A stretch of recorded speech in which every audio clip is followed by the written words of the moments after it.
நம்பினேன் உன்னையே நம்பினேன் ஸ்கந்தகுரோ உன்னையன்று இவ்வுலகில் ஒன்றுமில்லை என்றுணர்ந்தேன். நன்கறிந்து கொண்டேன் நானும் உனதருளால் விட்டிட மாட்டேன் கந்தா வீடதருள் வீரே.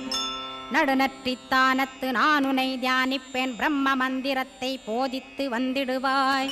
சுழுமுனை மார்க்கமாய் ஜோதியைக் காட்டிடுவாய் சிவயோகியாக எனச் செய்திடும் குருநாதா. ஆசையறுத்து அறநடியைக் காட்டிவிடும் மெய்யடியராக்கி மெய்வீட்டில் இருத்திவிடும். கொங்கு நாட்டிலே கோயில் கொண்ட ஸ்கந்தகுரோ கொல்லிமலை மேலே குமரகுருவானவனே. கஞ்சமலை சித்தர் போற்றும் ஸ்கந்தகிரி குருநாதா கருவூரார் போற்றும் காங்கேயா ஸ்கந்தகுரோ. மருதமலை சித்தன் மகிழ்ந்து பணி பரமகுரோ சென்னிமலை குமரா சித்தர் கருள்வோனே. சிவவாக்கிய சித்தருளை சிவன்மலையில் போற்றுவரே பழனியில்